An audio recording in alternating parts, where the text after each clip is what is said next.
Well, TD Tree Days are in full swing this fall, offering plenty of opportunities for the public to get outside and help plant trees and shrubs right across the GTA through to the end of this month. Now, joining us live this morning with more, Carolyn Scotchmer, of TD, and Karen McDonald from Toronto Region Conservation to tell us how we can get out and get planting. Okay, Carolyn, I'll start with you here.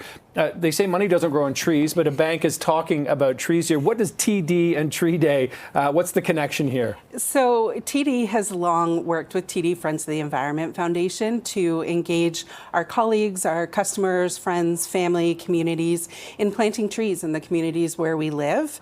We feel really strongly that it's important to have stronger, better green spaces for our physical and mental health. Yeah, and we certainly, Karen, we know we need, trees for the environment, whether it's, for the benefits or for the oxygen or for the cleaning of the air, etc. Let's talk about, when you're planting trees, you need to consider what kind of trees are appropriate for where we live, right?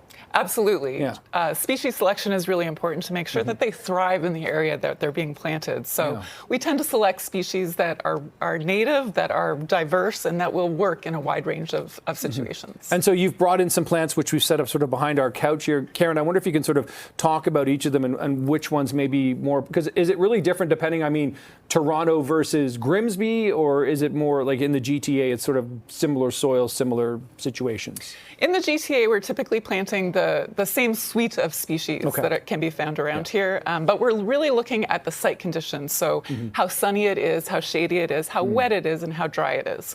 The species that we've brought in are fragrant sumac, gray dogwood. That's over here behind me? That's right, gray dogwood, which are shrubs. And they're a really important part of the forest component because they provide that understory that lots of wildlife depend on. And the other trees that we brought in are red oak and a white pine, and these are good examples of trees that provide a lot of benefit for wildlife because of the seed they produce. Yeah.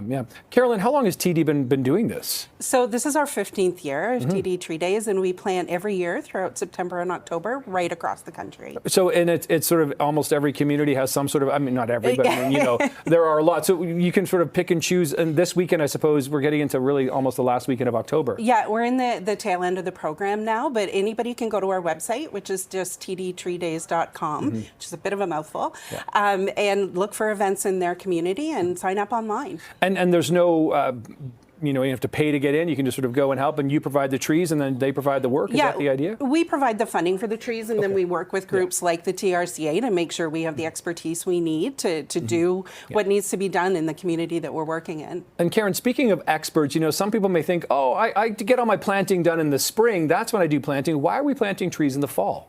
So fall extends our planting season. So we can plant trees from September right through till when it actually starts snowing. And the reason why we're planting in the fall is that this is a good time as the trees go to sleep. It makes them less stressed out as we get them in the ground. And then when they wake up in the spring, they're in their new home and they can thrive. You just mentioned snow, but you didn't mention frost. Does that mean that if there's a frost, that's not necessarily an issue? We can still keep planting through the frost as long as the ground isn't frozen. And in fact, some species or some types of trees that we plant actually require the frost. So when we plant trees that are what's called bare root, so they're not in containers, we actually need there to be a frost. I see. Okay. I also find this interesting.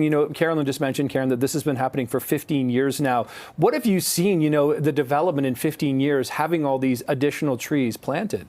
The support from TD has just been amazing, and it's so great to get out in communities and have all of these folks engaged. Great time to, put your jeans on, get some sturdy footwear, and go, get dirty, plant some trees and help out your community. So Karen clearly has a green thumb. Do you have a green thumb? Do you get your hands dirty on events like this? Of course I do. Yeah. And my background's actually in the same space as really? Karen. Okay. So it's really important work to me and many of our colleagues at TD. It's something we're super passionate about. Yeah, I can see that. Indeed. Okay. Well, happy TD Tree Days for the 15th anniversary. Carolyn, nice to meet you as well this morning. Thanks to see you. Karen, great to see you as well. Thanks for the insight information.